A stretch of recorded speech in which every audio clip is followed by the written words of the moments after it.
Donc l'idée est très simple et, et pas complexe pour cette semaine, en tout cas en ce moment, on va dire ça comme ça.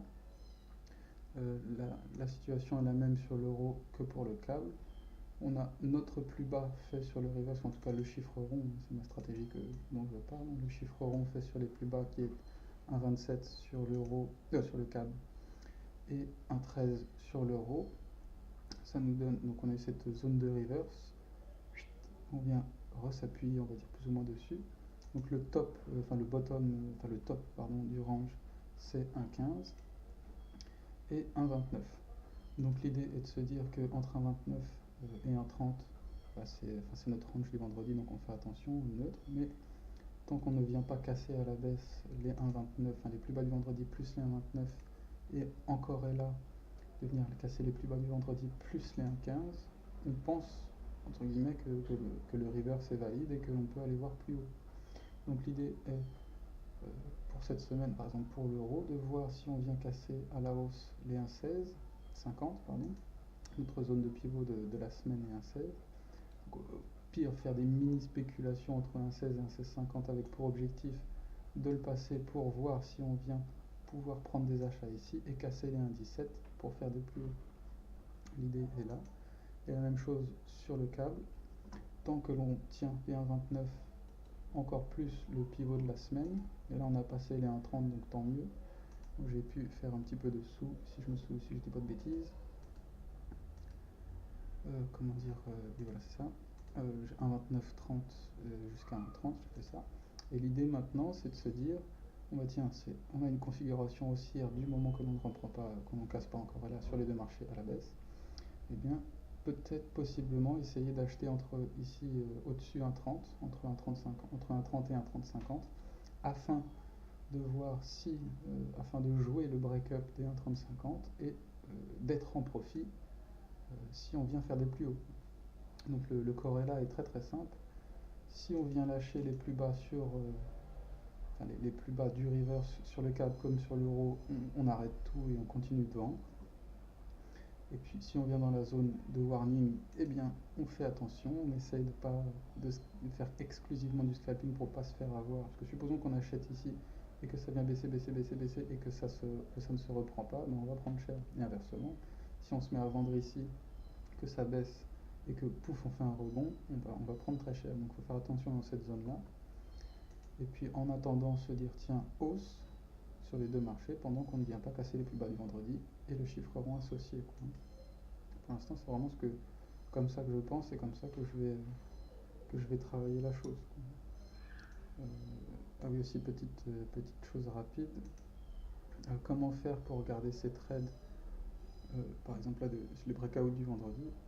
Il n'y a qu'une seule et unique manière, c'est quand on prend un breakout, une fois que par exemple le vendredi et le week-end après il est validé, tout va bien, etc. Là c'est juste de mettre stop à l'entrée et d'attendre. Il n'y a aucun trading stop qui sera le meilleur ou qui sera parfait. Si tu mets un trading stop de 50 pips, tu te feras sortir, tu mettras 60 la semaine d'après et puis il va y avoir une news, le mouvement sur la news sera de 60 pips et tu te feras avoir, enfin peu importe. En pips c'est extrêmement compliqué de savoir.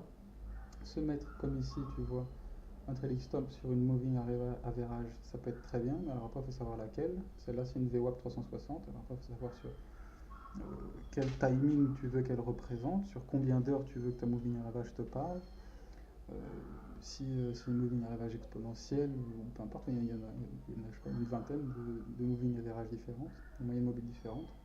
Donc c'est pas simple de savoir sur quelle moyenne mobile travailler. Et donc moi personnellement, quand j'ai à garder mes trades, je me dis juste, bah, par exemple, supposons, tiens, on va prendre celui-là, supposons que tu aies été pris ici des shorts et que tu sois en profit ici. Moi, Sébastien me dit, tiens, bah, le chiffre rond associé au plus haut du vendredi, c'est ici un 30,50, je sors si on vient de toucher un 30,50. Point. Et je me suis forcé, et je me suis posé la question de savoir est-ce que je voulais garder mes trades ou est-ce que je voulais faire du pips durant la semaine. Et ma réponse était non, je ne veux pas avoir raison. euh, Enfin, sur les marchés, je ne veux pas faire partie du marché, je veux faire du pips en fait.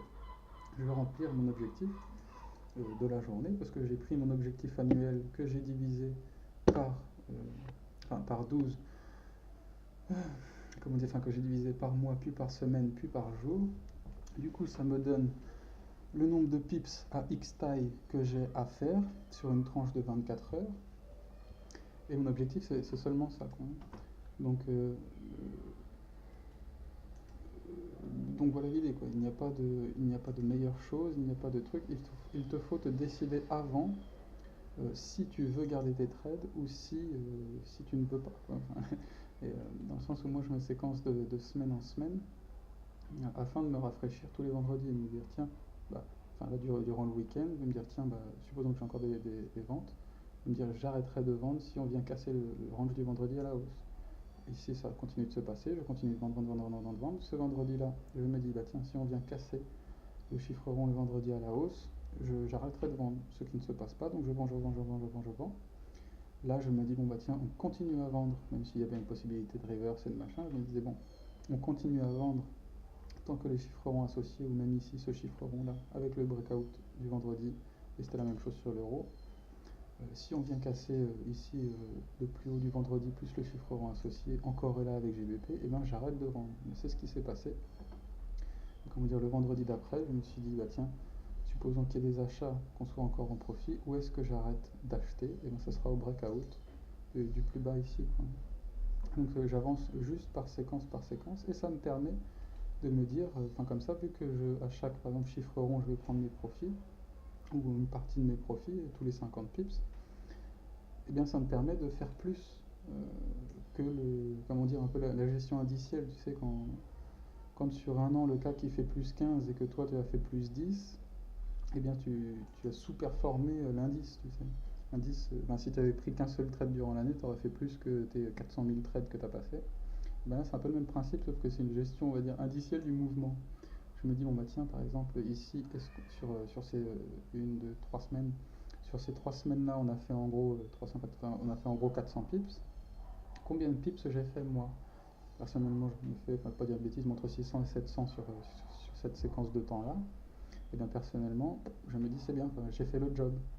Et c'est pour ça que je ne regrette pas de ne pas avoir pris un short ici et de l'avoir gardé jusqu'au bout, parce que j'ai fait plus que le mouvement lui-même, quoi. Donc je me, j'ai remarqué que me séquencer de semaine en semaine et de continuer et d'être agressif dans le sens de la tendance donnée me donnera plus de pips que de faire qu'un seul trade, en fait. Donc c'est en ça que je ne trouve plus aucun intérêt de se poser la question de savoir comment garder ses trades sur les breakouts du vendredi. Cela n'a strictement aucun sens si tu es un bon trader.